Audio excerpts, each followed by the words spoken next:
தீபம், விளக்கேற்றும் எண்ணெய் மற்றும் அகர்பத்திகள் ஒரு தெய்வீக அனுபவம். மெட்ரோ ரயில்களில் மாற்றுத்திறனாளிகள் இருக்கை ஒதுக்கீடு செய்யப்படுகிறதா என ஆய்வு செய்ய சென்னை உயர்நீதிமன்றம் உத்தரவு பிறப்பித்திருக்கிறது. அது தொடர்பான முக்கிய செய்தியை பார்த்து வருகிறோம். இருக்கைகள் ஒதுக்கீட்டை அமல்படுத்துவதற்கான வழிகாட்டு நெறிமுறைகளை 30 நாட்களில் வகுக்கவும் அந்த உத்தரவில் இடம்பெற்றிருக்கிறது. ஒவ்வொரு ரயில் பெட்டியிலுமே மூத்த குடிமக்கள் அதேபோன்று மாற்றுத்திறனாளிகளுக்கு 14 இருக்கைகள் ஒதுக்கப்பட்டிருக்கிறது. இந்த உத்தரவினுடைய முக்கிய அம்சங்கள் என்ன என்பதை கேட்டு பெறுவோம். செய்தியாளர் சுரேஷ் இணைகிறார். Suresh, over to you. வணக்கம். சென்னை மெட்ரோ ரயில்களில் மூத்த குடிமக்கள், மாற்றுத்திறனாளிகள் போன்றவர்களுக்கு குறிப்பிட்ட எண்ணிக்கையில இருக்கைகள் ஒதுக்கீடு செய்ய வேண்டும் என்ற கோரிக்கையுடன் வழக்கறிஞர் VBR மேனன் என்பவர் ஒரு பொதுநல வழக்கு தாக்கல் செய்திருந்தார். இந்த வழக்கு தலைமை நீதிபதி MM ஸ்ரீவஸ்தவா மற்றும் நீதிபதி G அருள்முருகன் அடங்கிய அமர்வுல விசாரணைக்கு வந்தபோது மெட்ரோ ரயில் நிர்வாகம் தரப்பில் ஆஜரான தமிழக அரசின் பிளீடர் முன்வைத்த வாதம் என்னவென்றால், ஒவ்வொரு பெட்டியிலும் மொத்தமுள்ள 50 இருக்கைகள்ல 14 இருக்கைகள் மூத்த குடிமக்களுக்கும் மாற்றுத்திறனாளிகளுக்கும் ஒதுக்கப்பட்டுள்ளது.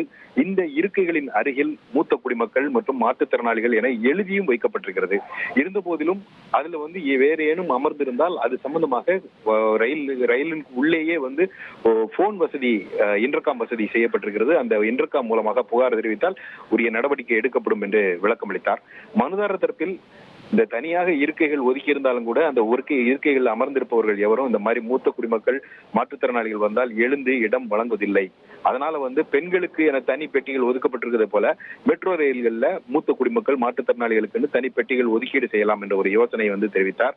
இருதரப்பு வாதங்களையும் கேட்ட நீதிபதிகள் தனிப்பெட்டி ஒதுக்கீடு செய்வதற்காக மெட்ரோ ரயில் நிர்வாகம் தான் முடிவு செய்ய வேண்டும். அதனால மனுதாரருடைய கோரிக்கையை மெட்ரோ நிர்வாகம் பரிசீலிக்க வேண்டும் என்று உத்தரவிட்டார்கள்.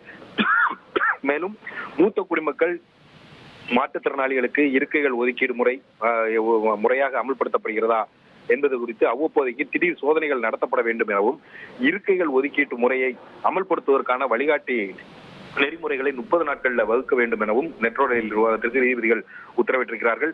மூத்த குடிமக்கள், மாற்றுத்திறனாளிகளுக்கு ஒதுக்கப்பட்ட இருக்கைகளில் அமர்ந்திருப்பவங்க அவர்கள் வந்தால் இடம் விட்டு, அதாவது இடம் கொடுக்க மறுக்கக்கூடிய பட்சத்துல சம்பந்தப்பட்டவர்கள் மேல நடவடிக்கை எடுக்க வேண்டும் என்றும் நீதிபதிகள் உத்தரவிட்டு இந்த வழக்கை முடித்து வைத்திருக்கிறார்கள்.